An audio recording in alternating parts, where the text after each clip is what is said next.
अनिल मलिक जी, भोपाल से। राधे राधे। परम पूज्य गुरुदेव भगवान, आपके चरणों में कोटि कोटि प्रणाम। महाराज जी, मैं पिछले 8-9 महीने से फेसबुक के माध्यम से आपसे जुड़ा हूँ। मेरे जीवन में आपके कारण बहुत अच्छा बदलाव आया है।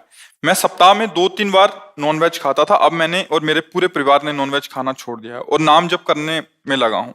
पर महाराज जी, मैं शराब पीना नहीं छोड़ रहा, क्योंकि मेरे मन में मानता हूँ कि इससे किसी को कोई नुकसान तो है नहीं। महाराज जी, कृपया करके मेरे मार्गदर्शन करें कि मैं अपने मन को कैसे समझाऊं कि क्योंकि आपने कहा है कि शराब पीने वालों की दुर्गति आप होती हमारी है। बात समझिए। 3 गुण हैं, शतोगुण, रजोगुण, तमोगुण। अगर आपने कभी सत्संग सुना हो तो सुना होगा।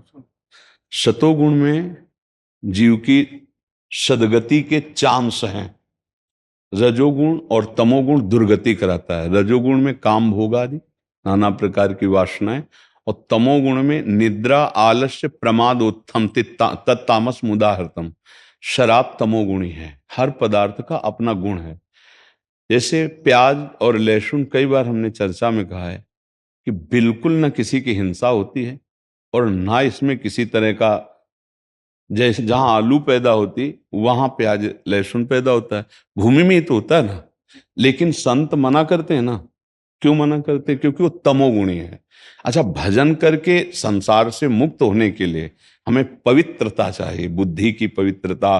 तभी हमारे विचार पवित्र होंगे। जब विचार पवित्र होगा तो हमारी क्रियाएं पवित्र होंगी। आप समझ रहे हैं?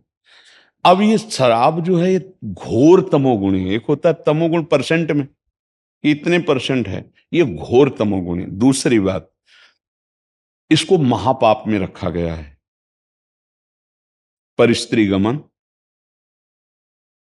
वो राजी है, आप राजी हो, आपको सरकारी दंड नहीं मिलेगा भारतीय संविधान में। वो बालिक है, वो राजी है, आप राजी हो, लेकिन हमारे भागवतिक संविधान में तुम्हारी दुर्गति हो जाएगी। बात समझ रहे हो ना? अगर तुम्हारा ब्याह हुआ है, गृहस्थी में हो, तुमने पाणी ग्रहण किया, वो तुम्हारी पत्नी है, और तुम उसको छोड़कर किसी और पर स्त्री के साथ ऐसा बर्ताव करते हो, तुम्हारी दुर्गति हो जाएगी। व्यभिचार को पाप, महापाप में रखा गया। शराब पीने को महापाप में रखा गया। मान लो आप कितने की पीते हो? 500 रुपये। 500 रुपये। 500 रुपये का अगर अंगूर ला के अपने घर में, 500 रुपये किसी गरीब आदमी की बीमारी में लगा दो, 500 रुपये का गऊ का चारा पवा दो, तुम्हारा मंगल होगा, दूसरों का भी मंगल होगा। इसमें तुम्हें कौन सा मंगल दिखाई देता है? आज पैसे की बर्बादी कर रहे हो, और महापाप जिसे शास्त्र कह रहे हैं, तो क्यों पान करो आप? जिसे निषिद्ध कहा गया, तमोगुण कहा गया, जो निषेध किया गया, उसे तुम गुण क्यों देख रहे हो? क्योंकि तुम कमजोर हो चुके हो, इसलिए तुम उस बात को गुण मान करके कि इसमें किसी का कोई पाप नहीं। हम कह तो रहे हैं, बालिक है, आप और वो दोनों राजी हो, तो हमारी सरकार आपको नहीं दंड देगी। लेकिन भारतीय संविधान जिसके आधार पर बना हुआ है, उन सब संविधानों के ऊपर भागवतिक संविधान है, वो तुम्हें दंड देगा, क्योंकि तुम्हारी पत्नी है।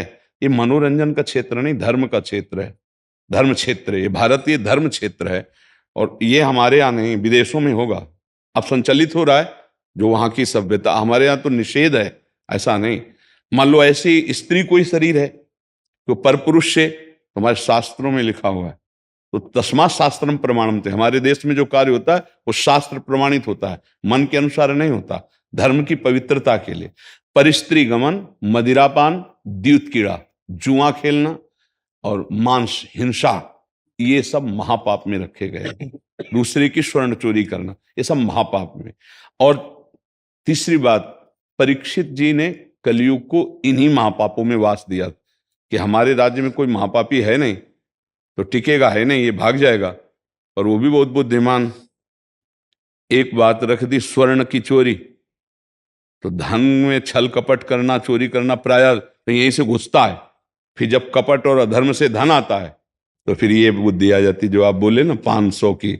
एक लेबर जब 500 रुपया मेहनत से कमाता है ना, तो वो चटनी और मिर्च और रोटी पा पाता है अपने परिवार के बच्चों। तुम कमा रहे हो और 500 रुपये की शराब पी रहे हो। अगर वही 500 में तो 2-3 आदमी का पेट भर सकता है। और तुम्हारे शराब में क्या है? केवल तुम बेशुद्ध होते हो। ध्यान रखना, क्या आनंद है। केवल तुम्हारी शिथिलता बुद्धि की होती, तो तुम्हें लगता है मौज आ रही। अगर यही बुद्धि भगवान के नाम में शिथिल कर दो तो असली मौज को समझ पाओगे। इसीलिए अब कैसे, जब तक तुम मानोगे नहीं तब तक कैसे होगा। महाराज मान गया, बस मन ये चाह रहा था कि छोड़ूंगा, आपके दर पे ही आके छोड़ूंगा, आपके हाँ, दर्शन कर। तो हमारी मित्रता स्वीकार कीजिए और आपका मंगल हो। आज से इस बात में राधे राधे। आज से शराब ना पीना, जो आपके कल्याण के लिए है। आप समझो, हम खुली बात कर रहे हैं कि जैसे शराब है, वही अंगूर बड़े बड़े संत महात्मा खाते हैं, भोग लगता है भगवान को, और उसी को सड़ा के जब उस प्रक्रिया से शराब बनाई जाती है, या गन्ने की जो रस की फेन होती है उससे बनाया जाता है। अब गन्ना कितना पवित्र है, अंगूर कितना पवित्र है, महुआ कितना पवित्र है, लेकिन उसकी प्रक्रिया ऐसी हो गई कि मादकता प्रकट करने वाली उस शराब शब्द से अब उसका सेवन नहीं। अंगूर सब सेवन करते हैं, महुआ सब सेवन करते हैं, गन्ना सब सेवन करते हैं। उसकी प्रक्रिया क्योंकि तमोगुणी हो गई, वो राक्षसी वृत्ति की हो गई, उसका सेवन निषेध किया गया है। जो अपना कल्याण मंगल चाहते हैं उनको कभी नहीं, कभी नहीं ऐसा करना चाहिए। ऐसा नहीं कि हम उस विषय को जानते नहीं कि भाई ये कोई, उसकी प्रक्रिया गंदी है, उस प्रक्रिया से बने हुए उस पदार्थ को नहीं खाना चाहिए। जो चीज तुम्हारे हानिकारक है, अच्छा इससे बहुत हजारों लोग ऐसे हुए जो शराब से जिनके लीवर खराब हुए, जिनके फेफड़े खराब हुए और वो मरे, क्योंकि हम मिलते ही तो रहते हैं ना। तो ऐसे कितने लोग हैं जो केवल शराब से मरे, वो लत नहीं छोड़ पाए और भयंकर रोग हो गए और वो मृत्यु को प्राप्त हो गए। तो हमें ये बताओ, शराब में लाभ क्या मिला है? हमको केवल इतनी प्रार्थना। लाभ तो कुछ नहीं मिलता, लेकिन बहुत टाइम की आदत है वो, लेकिन बहुत कम ये हम तुम्हें, लेकिन क्या गंदी आदत को हम मतलब पॉइंट दें अच्छी बात का? देखो, जब गंदी बात को गंदी बात मान लोगे तो आप निकल जाओगे उससे, लेकिन गंदी बात को जब उसमें अच्छाई मान लोगे तो कोई आपको छुटा नहीं सकता। बस आप इसको छोड़ दीजिए, एक एक छोड़िए, एक पकड़ लीजिए, हमसे हाथ मिला लिए ना और वो छोड़ दो। अगर ऐसे चलोगे ना तो संसार में कोई परास्त नहीं कर सकता। नाम जापक और भगवान सब ठीक कर देते हैं। जो गलती होती रही हम छोड़कर भगवान की शरण, भगवान कहते अहम तो हम सर्व पापेभ्यो मोक्षयिष्यामि।